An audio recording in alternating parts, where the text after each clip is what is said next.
Hi Taurus, and welcome to your monthly tarot reading for October. Thank you so much for joining me today. I hope that you're doing well. This is a general reading that could help any sun, moon, or rising Taurus sign. So hopefully you find something helpful here. We'll take a look at the messages and energies for October to help you plan accordingly. Okay, I've already pre-shuffled quite a bit. Give them a few more shuffles. As much glare.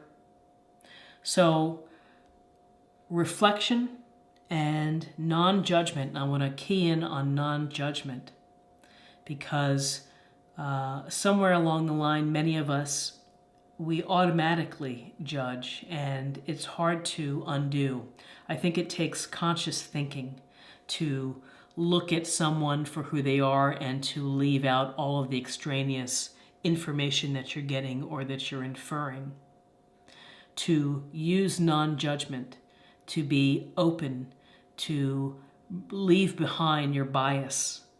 It's a real challenge to do so sometimes. However, the benefits are profound, and when you can just live and let live, and when you can be accepting of others, and when you come from the place of, as it says, reflection, when you look in the mirror and you look at your own life and think about how people may incorrectly judge you, they don't know you. And often when we meet people, or even when we have friendships and relationships with people, we really don't know what's going on behind closed doors. We really don't know the challenges and the depth that they face within their lives. So, I think a honorable goal is to try to be fair, to be reasonable, to be honest, to be balanced, instead of coming from a place with a preconceived notion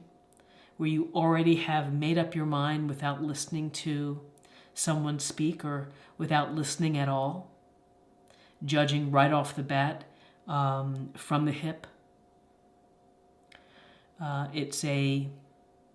think it's a destructive practice. And so to be non-judgmental requires skill, and it requires deft handling, and to be sharp and to always think about how am I interacting here? How am I engaging? What am I bringing into this discussion that may not be a positive? And in terms of reflection, I think when you look at yourself in the mirror and you really think about how you live your life, it requires honesty and awareness of self, where you can be honest with yourself and you can come from a place that it's just very real. So, if you've had a tough time where you've been a bit of a bear, own up to it and then let it go. Every day is a new day, so deal with it and then let it go on.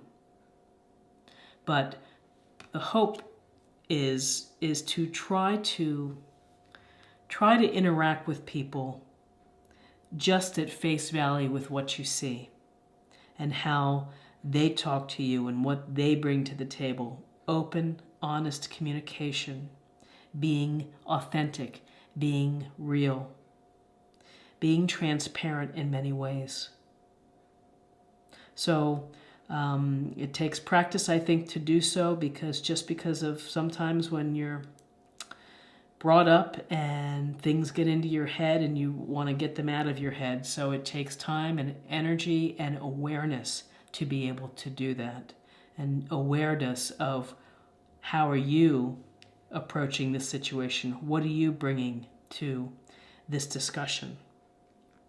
So very interesting, very deep to think about and to explore. That could probably be a video on its own. So now let's take a look at the spiritual self, emotional self, of what these cards can share with us about the emotional component for the week.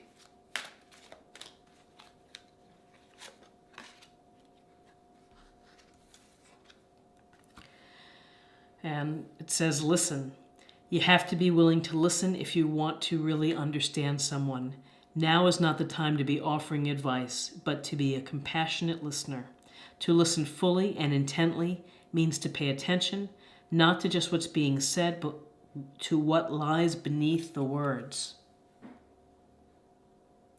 Sometimes people have a hard time getting things off their chest or telling you about a situation within their life because there's pride involved perhaps, or they feel that they just can't get it out there. Maybe it's a sense of shame, or maybe something fabulous is happening and you're talking with someone who's maybe struggling, and so you want to keep it inside. But, to focus and to listen, being an active listener. And we teach students that in 3rd grade to be an active listener. Your eyes are on the speaker. You're not talking, you're not moving, you're just listening and taking it in.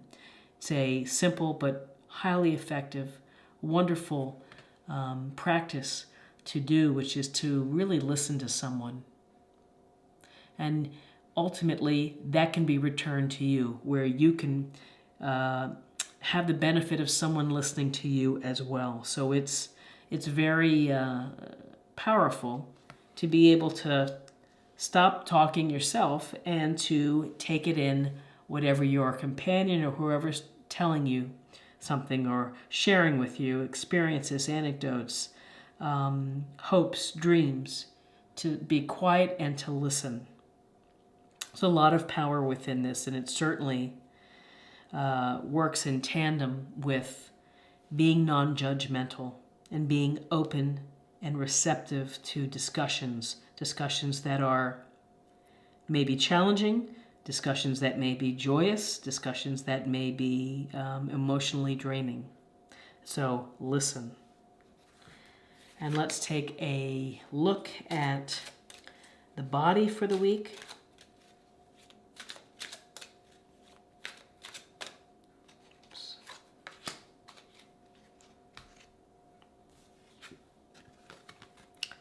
Consult a nutritionist.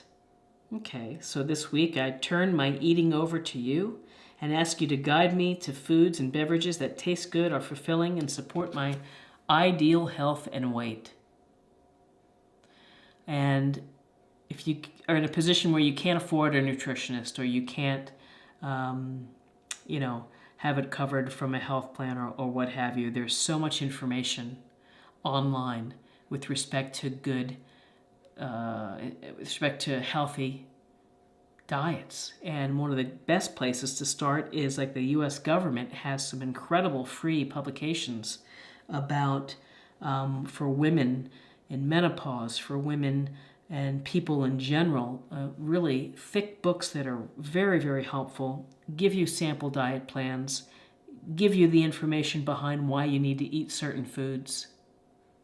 And this is as I get articles forwarded to me about, again, I think I mentioned it last week, of finding Indian gooseberry, that it's one of the most beneficial fruits. To me, someone sends me an article and I investigate it, because nutrition is important.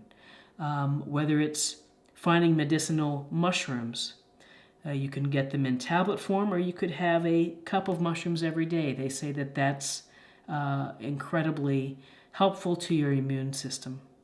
So there are all these little pieces of information out there that all you have to do is look for it. Another suggestion would be, in addition to consulting with a nutritionist, is that if you have friends that are really good with their diet, who are eating all the greens and the colorful fruits and vegetables and lean meats and such, or soy products, find out how they do it. Are they cooking their foods on the weekend? Are they meal prepping? Are they shopping fresh? Or, what is it that they're doing that makes them successful? Because it takes time to plan accordingly for food and to eat well. It takes time to sit down to think about what you're going to cook for the week, what you're going to bring to work. And it's again, nutrition feeds the cells, it feeds your brain, and giving it crummy food or unhealthy food is not in your best interest. And so to find balance, you have to feed your body right. You have to do things in moderation. If you like to drink, have a drink, but don't overdo it. If you like French fries, you don't have to restrict French fries, just limit the amount of French fries you want in your life. And again, with coffee, I'm gonna have a cup of tea here. With coffee, some reports say coffee is fantastic. Other reports say limit the amount that you have. Caffeine is detrimental. You can find source data on all nutrition, and then you make your decisions for your lifestyle and how you can make it work for you. But again, I would say to make wholesale changes to totally turn your diet upside down in 1 or 2 days may not be the best road to success. But if you do one small thing for the week, like pass by the chocolate chip cookies or the candies, and with Halloween in the US coming up, it's like try not to have the candies at home and snacking on them because they add up. So, there's a lot. So this is a week. Pay attention to your diet. Do some meal prepping. Look online. There are many free websites that have great skinny meals where they've made them healthy and delicious.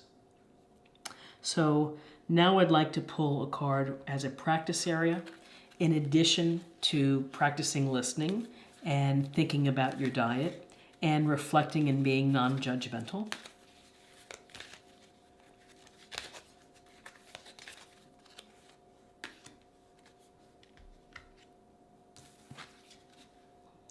Signs from heaven. Thank you, heaven, for sending me reminders of your presence.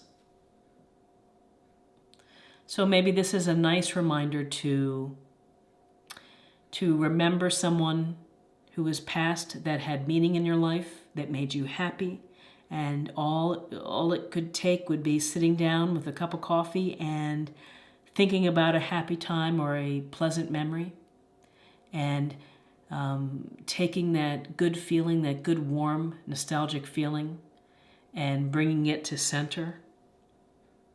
Signs from heaven. Sometimes we can be oblivious, but I think that there are signs every day that people are out there watching and maybe gently kind of sending you some signals, like to take care of yourself. Heavenly aspects and the universe and divine source, they want the humans to be happy. They want us to feel happiness and fulfillment and contentment and love for all. And so think past this. Think of someone in your past who has passed that made you happy and brought you joy. And I think it's a wonderful, warm feeling to reconnect with that and to bring it to surface. Because again, lives are busy. We deal in the here and now. We deal in the present. And life continues to move on. But there's always a thought, which is to just don't forget the ones that have gone before. Part of your legacy, part of your life, not to forget them and what they meant to you, and to keep a place in your heart for them. And then finally, I would like to pull a thematic card for the week where we can meditate on this thought and just get a sense of what other messages divine source or spirit wants us to know in order for us to stay in balance.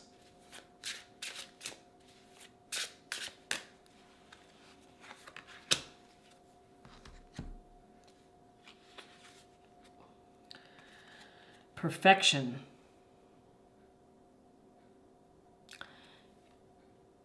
Interesting word, perfection, because, fruits and vegetables are perfect and food is perfect that is grown.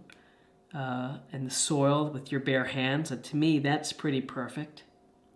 But to strive for perfection in life is maybe not the wisest thing. Because if you're always looking to be perfect, it's never going to be perfect. And therefore, you're going to feel stuck because it's not the perfect way that you're imagining.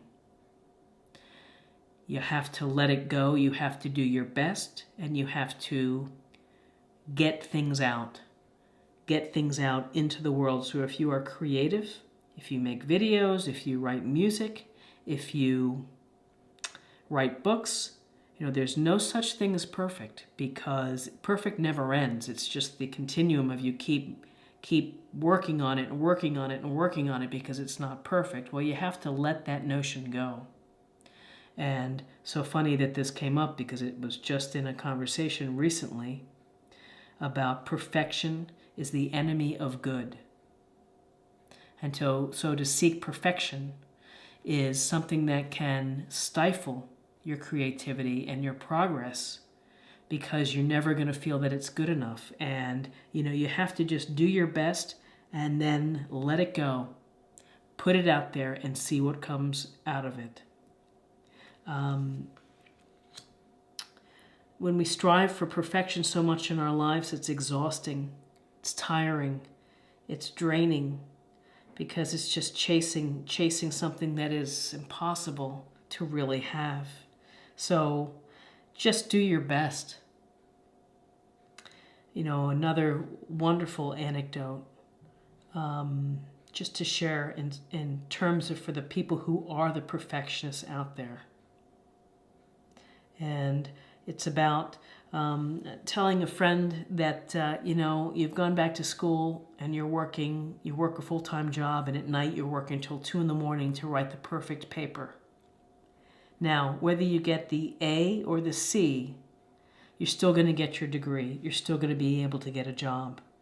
And ultimately, is the time spent trying to make a perfect paper going to really make the difference at the outset? So it'd be like, listen, you get your certificate, you get your degree, you get your,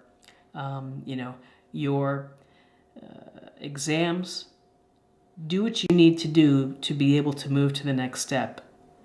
Just because you get a perfect score or the perfect paper, it may get you a piece of paper from the university or from wherever, but ultimately in life, it's going to be just another piece of paper. Now, some may disagree with that and feel that you have to get straight A's in order to get into colleges and that nature, but at a certain point, you have to find the balance for yourself where you're doing a great job and probably really good is good enough versus perfect. So interesting that this came up today. So my takeaways for this reading for this week. Really, it's the non-judgmental and the listening. To try to listen to people with openness, realness, authenticity, and with compassion, and also to be aware of this, of how you speak and how you talk to others in your everyday interactions. So I hope that you found something here that helped you and that you can work on for this week. If you enjoyed this video, please like, share, or comment.